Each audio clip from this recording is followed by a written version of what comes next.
আপনাদের সকলকে আমন্ত্রণ জানাচ্ছি ঠিকানা বিজনেস জংশন অনুষ্ঠানে। বাংলাদেশের ফ্যাশনের গল্প শুধু পোশাকের গল্প নয়, এর সঙ্গে জড়িয়ে আছে আমাদের ইতিহাস, সংস্কৃতি, তাঁতিদের হাতের কাজ এবং শত বছরের ঐতিহ্য। জামদানি, খাদি, মণিপুরি, সিল্ক, কটনের পাশাপাশি আমাদের রয়েছে পাট। একসময়ের সোনালী আঁশ এখন নতুনভাবে জায়গা করে নিচ্ছে ফ্যাশন ও লাইফস্টাইল পণ্যে। সময়ের সাথে ফ্যাশন বদলেছে, মানুষের পছন্দ বদলেছে বিশ্ববাজারও। এখন বিশ্বজুড়ে পরিবেশ বান্ধব ও টেকসই ফ্যাশনের চাহিদা বাড়ছে। ফলে প্রশ্ন হচ্ছে, আমাদের ঐতিহ্যবাহী বস্ত্র এবং পাটের মতো প্রাকৃতিক উপকরণকে কাজে লাগিয়ে বাংলাদেশ কি বিশ্ব ফ্যাশনে নিজস্ব একটি শক্তিশালী পরিচয় তৈরি করতে পারে? আজ আমাদের সঙ্গে এমন একজন মানুষ আছেন যিনি গত 29 বছর ধরে বাংলাদেশের ঐতিহ্যবাহী পোশাক ও দেশীয় অস্ত্র নিয়ে কাজ করছেন। জামদানি, খাদি, মণিপুরি, সিল্ক ও কটনের পাশাপাশি বিশেষভাবে কাজ করছেন পাট নিয়ে। দেশীয় উপকরণকে আধুনিক ডিজাইনের মাধ্যমে নতুনভাবে উপস্থাপনের চেষ্টা করছেন দীর্ঘদিন।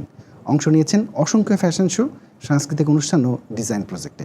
বর্তমানে তিনি যুক্তরাষ্ট্রে আছেন, আর সেই সুযোগেই আজ ঠিকানা বিজনেস জংশনে আমাদের অতিথি বাংলাদেশের ফ্যাশন ডিজাইনার চমন চৌধুরী।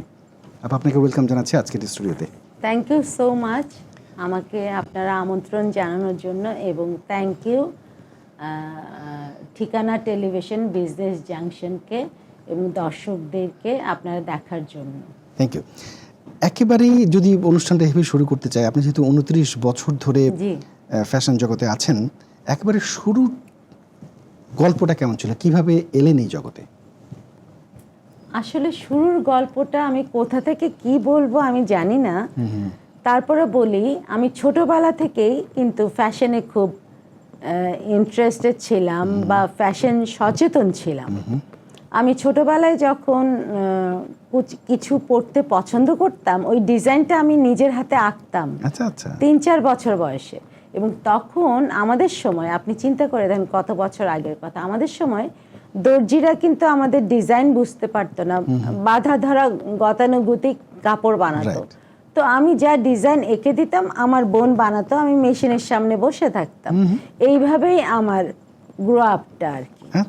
অ্যান্ড তারপরে আমি যখন টিনেজ হলাম, কলেজে উঠলাম, তখনও কিন্তু আমাদের দেশে ফ্যাশনের উপরে কোনো ইন্ডাস্ট্রি ডেভেলপ করে নাই, কোনো ইউনিভার্সিটিও হয় নাই, ফ্যাশন ডিজাইন ইউনিভার্সিটি। যার জন্য আমি জানি এটা আমার শখের ব্যাপার, এটা সাইডে রাখবো, আমি অন্য লাইনে ট্রাই করে গেছি।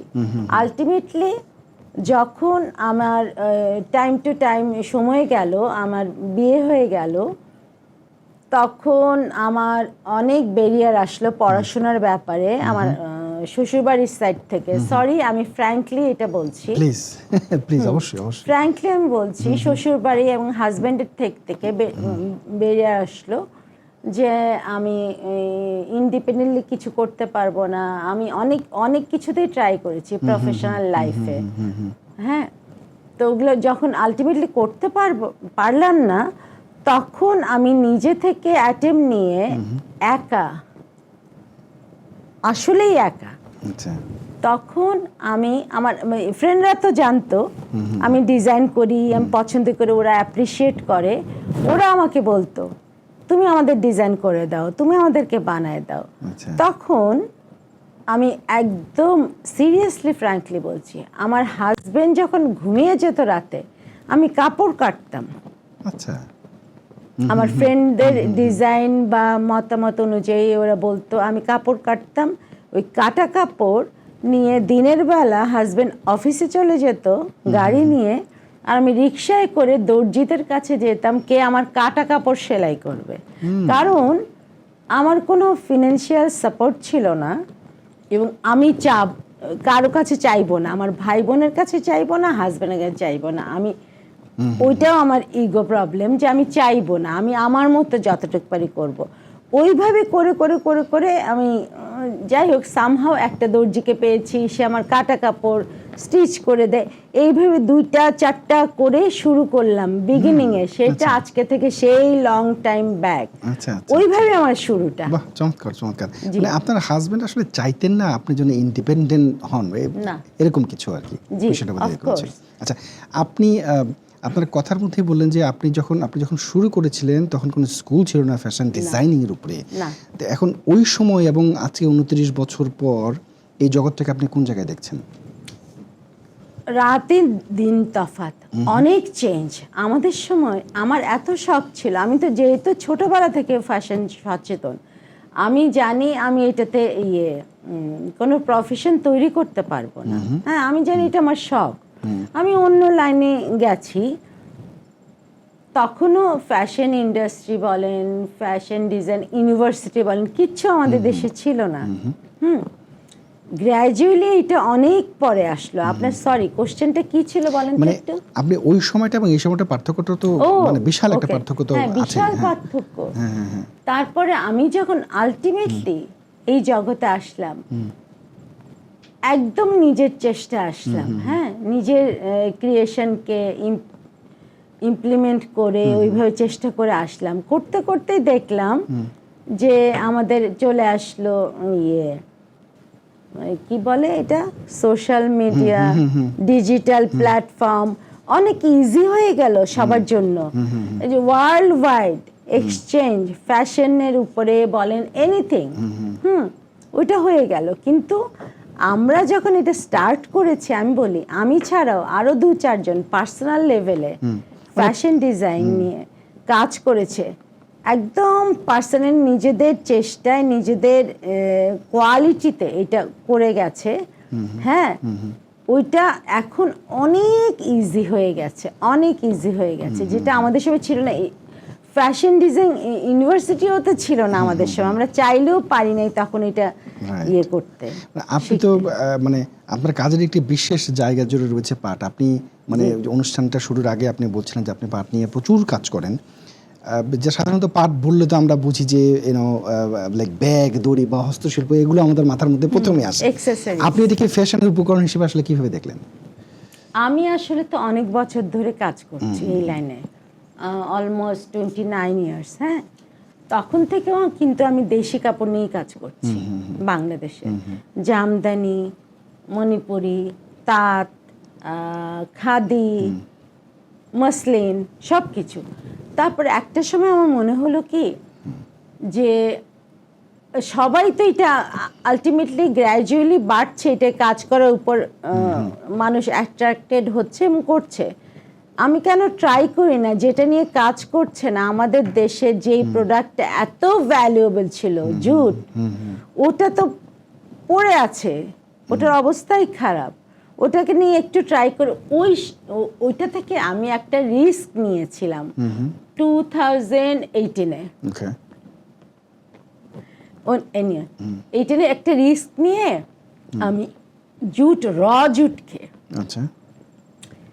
অ্যাপ্লিক হিসেবে জাস্ট মডিফাই করে ওটাকে ইমপ্লিমেন্ট করে জাস্ট ট্রায়াল বেসিসে কাজ করে মানুষকে ইনভাইট করেছিলাম আমার এক্সিবিশনে। যে আমি দেখতে চেয়েছিলাম রেসপন্স কি। তারপর রেসপন্স আমার না, আমি ভালোও বলবো না, খারাপও বলবো না, ইন বিটুইন।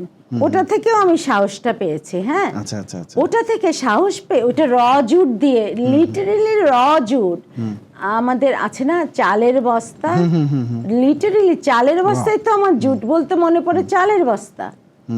ওইটা থেকে আপনার কথা সূত্র ধরে যদি বলি, মানে পাট দিয়ে কি ফ্যাশনেবল এবং একই সঙ্গে মানে আরামদায়ক পোশাক তৈরি করা সম্ভব? এই যে এইটাই আমি আসি এখন। তো আমি বিগিনিং এ করেছি 9 বছর আগে, র জুট নিয়ে অ্যাপ্লিক করেছি, এটা করেছি, ওইটা করেছি, অনেক কিছু করে যাই হোক লঞ্চ করেছি আমি জুট নিয়ে বাংলাদেশে। Fashion attire first time in Bangladesh আমি করেছি তখন ওপেন। হ্যাঁ, লঞ্চ। এরপরে আমার একটু কনফিডেন্স ডেভেলপ করলো। করার পরে আমি এই চালের বস্তাকে এটাকে একটু মডিফাই করে আর্টিস্টিক ওয়েতে ইমপ্লিমেন্ট করলাম, শাড়ির আঁচলে, জ্যাকেটে, এইভাবে ওইভাবে রেসপন্স পাচ্ছিলাম। তারপরে গিয়ে এনকারেজড হয়ে জুটকে নিয়ে আমি আরও ট্রিটমেন্ট করে এটাকে 4-5টা টেক্সচারে নিয়ে গেলাম, যেটাতে দেখলাম যে আমাদের দেশ তো বেসিক্যালি গরম না, ওয়ার্ম কান্ট্রি, আর At same Europe time. America basically cold, শীত প্রধান, হ্যাঁ, বেশি। শীত প্রধান। আমি দেখলাম যে ইউরোপ আমেরিকার জন্য আমি হুডি, জ্যাকেট এইসব করলাম। ঢাকার জন্য 3-4 রকম টেক্সচার চেঞ্জ করে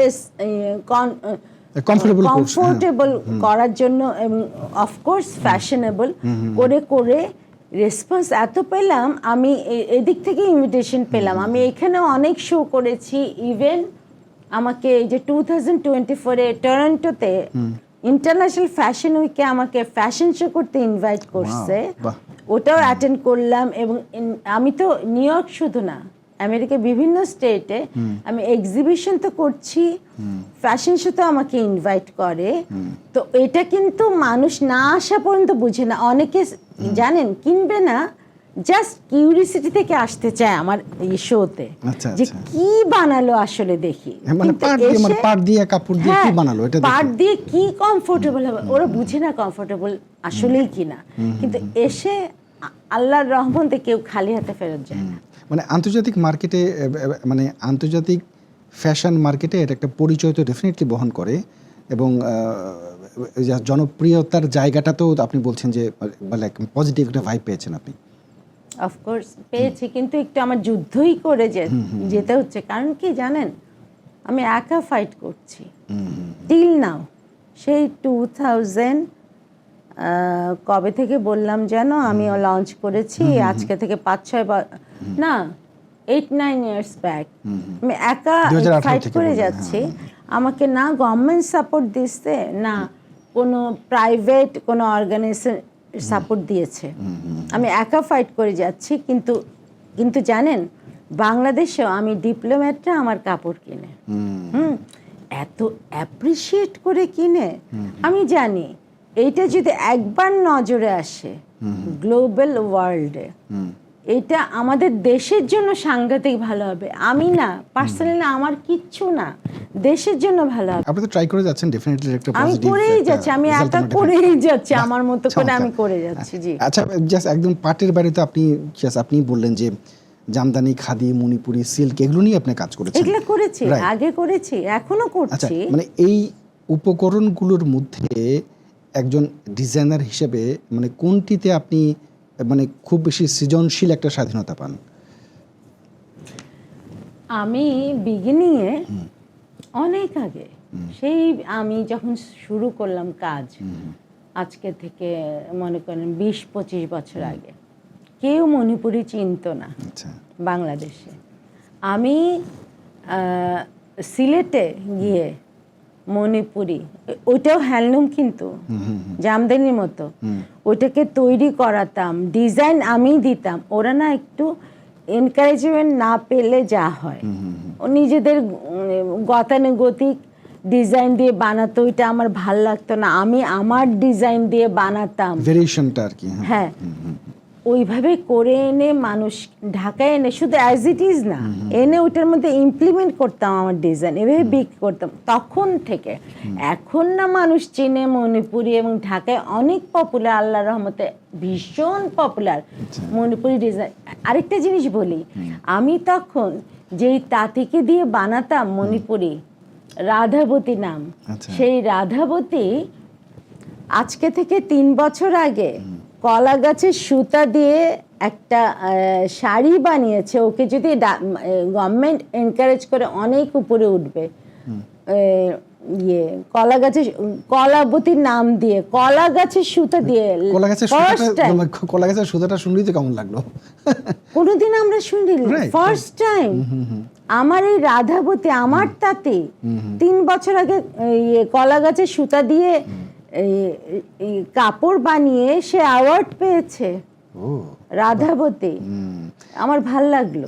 এদিকে সিলেট অঞ্চলের কথা বলছেন, সিলেট থেকে? অফকোর্স, কমলগঞ্জ। আমি নিজে গিয়ে ওখানে ডিজাইন দিয়ে আনাতাম। জানেন তাঁতিরা কেন এনকারেজড হয় না?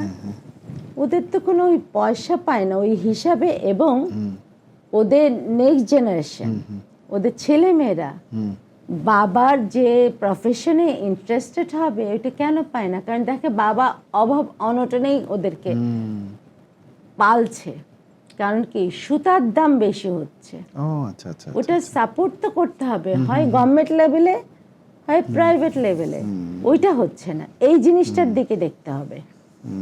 মানে ঐতিহ্যবাহী কাপড়কে যদি আপনি আধুনিক ডিজাইনে নিয়ে আসেন, তাহলে এটা কি ওর একদম নিজস্ব যে একটা যে পরিচিতি আছে, মানে এইটার কি ঝুঁকি থাকে না? আবার বলেন তো একটু।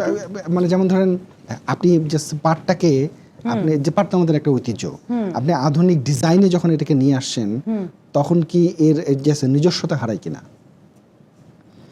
না, কেন হারে? Of course not. পাটটাকে যখন আমি আনছি, আমি তো এনেই যাচ্ছি, আমি একমাত্র সোফার আই নো, আজকে 9 বছর ধরে আমি এনে যাচ্ছি বাংলাদেশে, আমি মাথায় রেখে এটা আনছি। প্রথমে তো এক্সপেরিমেন্টাল আপনাকে বললাম যে অ্যাপ্লিক করে আনছি, মানুষ রেসপন্স করে, যখনই মানুষ রেসপন্স করেছে এর পরপরই কিন্তু আমি এটাকে ফিউশনে নিয়ে গেছি। কেন জানেন? বিদেশিরা যেন অ্যাট্রাক্টেড হয়, right right right. Jacket, fusion, hoodie, শ্রাগ, pant, ইচ্ছা করে ওটা দিয়ে নিয়ে গেছি, যাতে আমাদের ঐতিহ্যও থাকলো, পাট, হ্যাঁ আমাদের প্রাউড, আর ওর সাথে আমরা বিদেশিদেরকেও অ্যাট্রাক্ট করতে পারলাম। ওইভাবে এটা করে গেছি এবং করে যাচ্ছি টিল নাও, আমি এটাকে প্রমোট করে যাচ্ছি একা একা। আচ্ছা, যেমন ধরেন মানে এখন যে আমাদের যে জেনারেশন, যে নতুন জেনারেশন, তাদের ফ্যাশন সেন্সটা তো অনেকটাই বদলে গেছে, মানে আন্তর্জাতিক ফ্যাশনের প্রভাবও তাদের মধ্যে রয়েছে। সেক্ষেত্রে মানে তাদের কাছে এই পাট, জামদানি, খাদি, মণিপুরি এগুলো মানে দেশীয় উপকরণকে আরও আকর্ষণীয় করতে মানে ডিজাইনারদের আসলে কী ধরনের ভূমিকা আরও বেশি নেওয়া উচিত বলে মনে করেন আপনি? ওরা তো আসলে নেক্সট জেনারেশন বা নিউ জেনারেশন, ওরা মসলিন, জামদানি, জুট এই জিনিসগুলা মাথায় নেয় না, ওরা নেয় ডিজাইন, রাইট, কমফোর্ট, এই জিনিসগুলা। হ্যাঁ, তো ওইটা মাথায় রেখে আমাদের করতে হবে ওরা কি টাইপের স্টাইল পছন্দ করে, কি টাইপের কাপড় পছন্দ করে, এবং সাথে সাথে কমফোর্ট, ওইটাকে মাথায় রেখে করতে হবে। সেই জন্য আবার সরি, আমি আমার কথাই বলছি জুট নিয়ে, ওদের কথা চিন্তা করে কিন্তু আমি ওই যে শ্রাগ, জ্যাকেট, টপ, প্যান্ট এই জিনিসগুলো করে যাচ্ছি, কারণ আমি দেখলাম নেক্সট জেনারেশন এই জিনিসগুলা পছন্দ করছে আমার। আমি সবসময় সবাইকে বলি শাড়ি না, আমি শাড়ি করি না, শুধু বলো তোমরা নেক্সট জেনারেশনকে বলো আমি এইটাও করি, ওরা দেখলে বুঝবে, না দেখলে না আমার জিনিস কেউ বুঝতে পারে না। তো এইটাও তো পৃষ্ঠপোষকতা দরকার, বুঝছেন না? আমি একা কত পারবো? মানে আপনার পরনের যে ব্লাউজটা, এটা তো পাটের? অফকোর্স এটা পাটের টেক্সচার যেটা, এইটা অ্যাবসলিউটলি আমার ইনভেনশন, এই ইনভেনশনটা আমার পাটের। আচ্ছা আচ্ছা আচ্ছা আচ্ছা, চমৎকার চমৎকার চমৎকার। Thank you. মানে দেশীয় কাপড়ের মানে দাম নিয়ে অনেক সময় ক্রেতাদের মধ্যে একটা অভিযোগ থাকে, যেমন যে হাতে তৈরি একটি জামদানি, মণিপুরি কিংবা বিশেষ ডিজাইনের যে মানে পণ্যগুলো আপনারা করেন, সেগুলোর দাম একটু তুলনামূলকভাবে বেশি হয়। জাস্ট এটা হয়তো যে মেকিং কস্টটা হয়তো আপনাদের বেশি হয়, মানে এই ক্ষেত্রে মানে ক্রেতাদের কিভাবে বোঝান যে ভাই এটার দাম একটু বেশি হবে? জাস্ট কষ্টটা তো আপনাদের বোধহয় একটু করতেই হয় এই জায়গাটাতে। না, এটাতে আমরা ফেস করি, এটা সত্যি জিনিস। শুনেন, আমাদের জামদানি একটা অরিজিনাল, আমাদের ঐতিহ্য, এটা কেউ দুনিয়াতে চাইলেও কিন্তু এটা কপি করতে পারছে না, নিতে পারছে না, কিচ্ছু না। জামদানি, মাসলিন, সাথে আমি বলছি এখন আমি যেহেতু জুটে কাজ করি, জুট, এই তিনটা নিয়েই শুধু বলি। জামদানির যে আবহাওয়া দরকার, যেই আরো অনেক কিছু রিকোয়ারমেন্ট দরকার, সেটা আমি নাম বলি না, আমাদের দেশের অন্য জায়গায় এটা করা সম্ভব না, সম্ভব না। অনেক ট্রাই করেছে, হ্যাঁ, নেইবারিং কান্ট্রিরা, হ্যাঁ ওকে, কিন্তু তারা আমাদের জামদানির মোটিভ নিয়ে ফেলেছে। আচ্ছা আচ্ছা, ওটা তো ওদের প্রবলেম নেই, মোটিভটা নিয়ে তারা ইমপ্লিমেন্ট করে দিচ্ছে অন্য অন্য কোয়ালিটির কাপড়ে এবং বলছে এটা জামদানি। আসলে এটা অরিজিনাল নয়। না না না, এটা মেশিন মেড। রাইট। কত ভ্যারি করে মেশিন মেড অ্যান্ড হ্যান্ডলুম। হ্যান্ডলুমে অনেক কস্ট। রাইট। হ্যাঁ, আর আমাদের হ্যান্ডলুমে কেন কষ্ট হচ্ছে জানেন? সুতাটা আমরা বানাতে পারছি না। জুটের ব্যাপারেও তাই, সুতা আমরা বানাতে পারছি না, যেখানে জুট আমাদেরই জিনিস, আমাদেরই জিনিস। আমরা সুতা বানাতে পারছি না জুটে, আমরা সুতা বানাতে পারছি না জামদানিতে, যার জন্য আমাদের কস্ট হাই হচ্ছে। মানুষকে এটা অনেকে ইন্টারেস্টেড হলেও কিনতে পারছে না। হ্যাঁ, আমরা তো চাই সহজলভ্যতা হোক, হ্যাঁ, কিন্তু পারছি না, কারণ সুতা তো দেশ থেকে পাচ্ছে না, সুতা তো আনতে হচ্ছে পাশের দেশ থেকে। আর পাশের দেশ আমাদের ডিজাইন নিয়ে গিয়ে, ওরা যেহেতু পারছে না ওয়েদারের জন্য, আমাদের ডিজাইন নিয়ে গিয়ে ওরা ইমপ্লিমেন্ট করছে ওদের অনেক রকম কোয়ালিটিতে।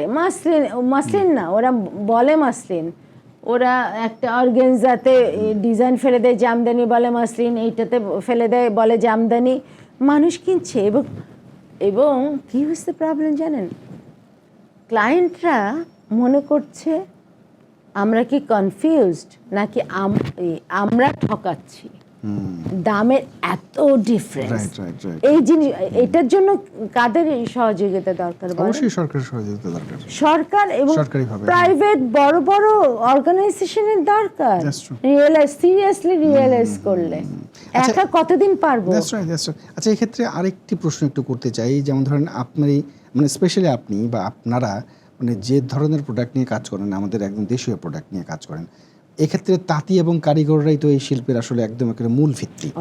এবং বাংলাদেশের ফ্যাশন ইন্ডাস্ট্রির যে অগ্রগতিটা হয়েছে, অর্থনৈতিক অগ্রগতিটা হয়েছে, তার সুফল কি তাদের কাছে পৌঁছায়? এই যে একদম একেবারে মানে প্রান্তিক স্তরের যে সমস্ত তাঁতি বা কারিগররা, তারা কি এই সুফলটা পায়? অর্থনৈতিক অগ্রগতির জায়গাটা একদমই না। একদম না। হ্যাঁ, তাহলে এই শিল্পটা কি হবে? ফার্স্ট একটা জিনিস দিয়ে দেখানো হয় মানুষকে, একদম না।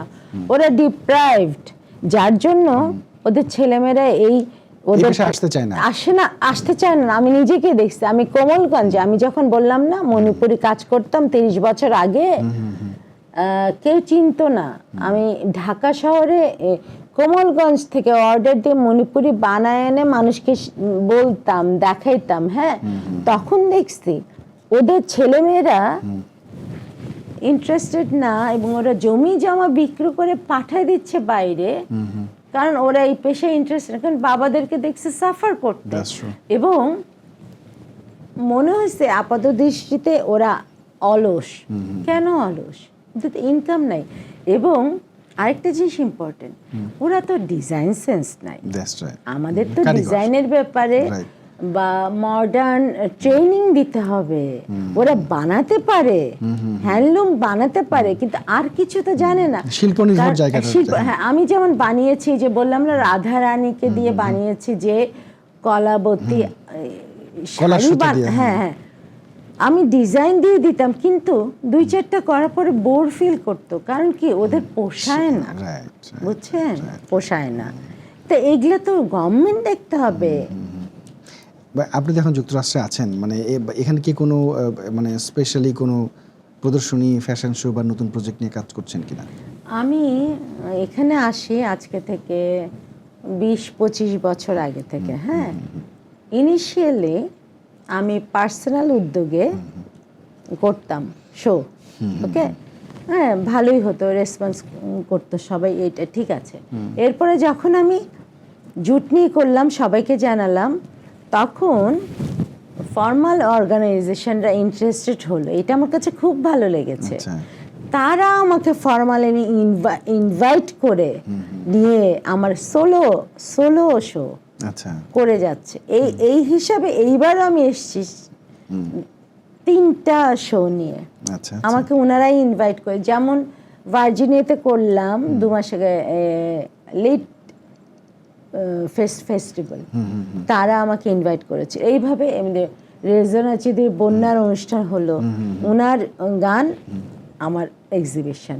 তো এইভাবে আবার আগেও এরকম ওয়াশিংটনে বলেন, Dallas, New Jersey, even Silicon ভ্যালিতে এরকম আমার শো করেছে সবাই। এইটা তা আমার এটাই ভাল লেগেছে যে যাই হোক মানুষ কিউরিসিটি থেকে আমাকে ডাকে, জুট দিয়ে আসলে কি হয় দেখি তো, আচ্ছা, ওই আচ্ছা। কিউরিসিটি নিয়ে আসে, তখন আল্লাহ রহমতে বেশিরভাগই খালি হাতে যায় না। এইটাই আমার অ্যাচিভমেন্ট সো ফার। আপনি তো জাস্ট যুক্তরাষ্ট্রের অনেক শহরেই যাচ্ছেন, প্রদর্শনী জি। করছেন, বাংলাদেশি কমিটির সাথে মিশছেন। জি মানে যুক্তরাষ্ট্র তো একটি একদম বিশাল আকারের একটি বাংলাদেশি কমিউনিটি এবং দক্ষিণ এশীয় কমিউনিটি আসলে অনেক বেশি ডেভেলপ করেছে, অনেক বেশি বেড়েছে। এখানকার বাজারে বাংলাদেশের যেমন ধরেন দেশীয় ফ্যাশনের সম্ভাবনাটা আপনি জাস্ট কতটা দেখেছেন সচক্ষে, মানে দেশীয় কাপড় পরার ক্ষেত্রে আগ্রহ কতটা?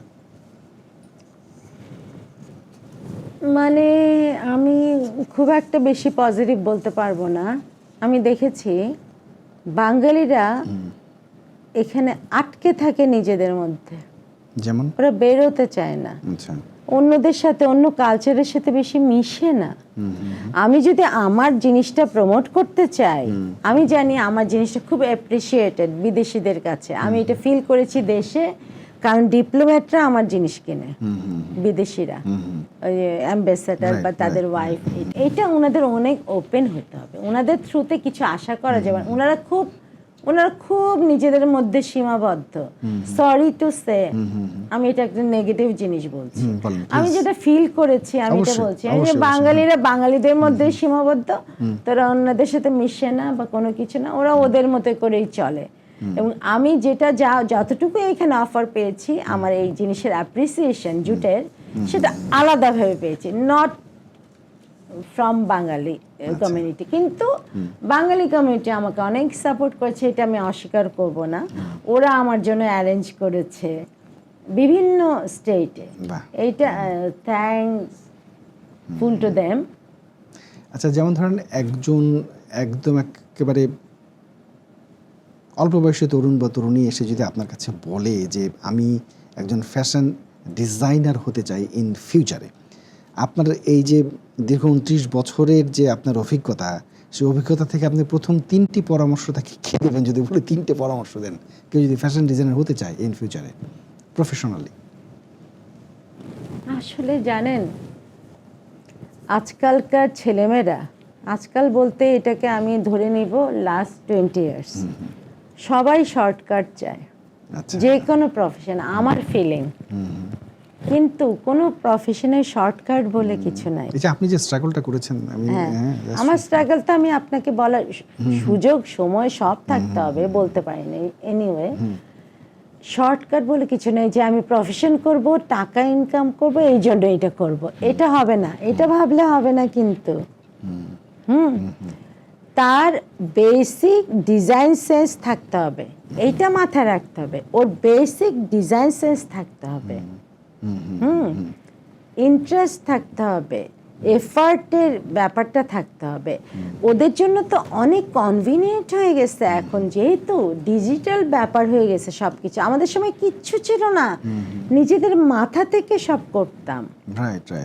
টিল নাও আমি কিন্তু কোনো কিছু দেখি না, আমি আমার মাথা থেকে যা আসে তাই করি টিল নাও।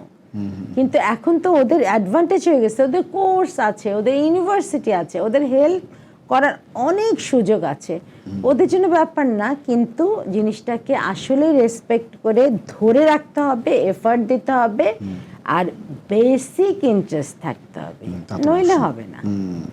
শিল্পবোধের জায়গাটাও একটু প্রখর থাকতে হবে। ক্রিয়েটিভ জিনিস তাই, এটা তো তুমি পয়সা দিয়ে কিনতে পারবে না। আমার ইচ্ছে হলো আমি ফ্যাশন ডিজাইনার হব, তা হবে না, বোধের জায়গা থাকতে হবে, বেসিক থাকতে হবে।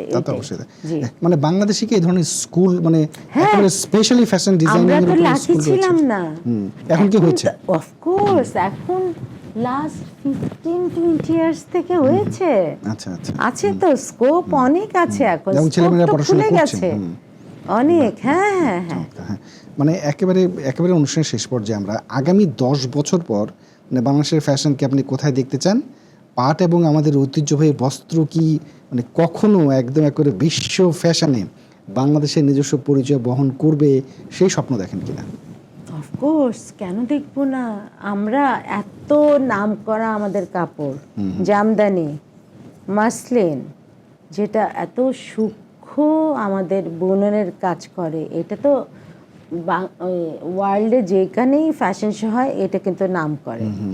আর জুট, আপনি দেখেন ওয়ার্ল্ড ওয়াইড জুট একটা পরিবেশ বান্ধব হিসাবে কি জোয়ার বয়ে যাচ্ছে সারা ওয়ার্ল্ড ওয়াইড। রাইট। এটাকেও যদি প্রমোট করা হয় তাহলে আমরা কেন করতে পারবো না? আর বাংলাদেশ গার্মেন্ট ইন্ডাস্ট্রি দিয়ে অনেক নাম করেছে না? রাইট। তা আমরা তো শুধু উৎপাদনের দিক দিয়ে না, আমরা তো ডিজাইনিং দিক দিয়েও তো অনেক অ্যাডভান্স। তো সেটাকে তো তুলে ধরার জন্য আমাদের সরকারকে অনেক আমাদেরকে সাপোর্ট করতে হবে এবং প্রাইভেট সেক্টরেও। তাহলে তো আমরা কেন উঠবো না? Jamdani, muslin and jute. Right. আর জুটটা কেন? জুটটা তো একটা পচনশীল জিনিস না, পরিবেশ বান্ধব।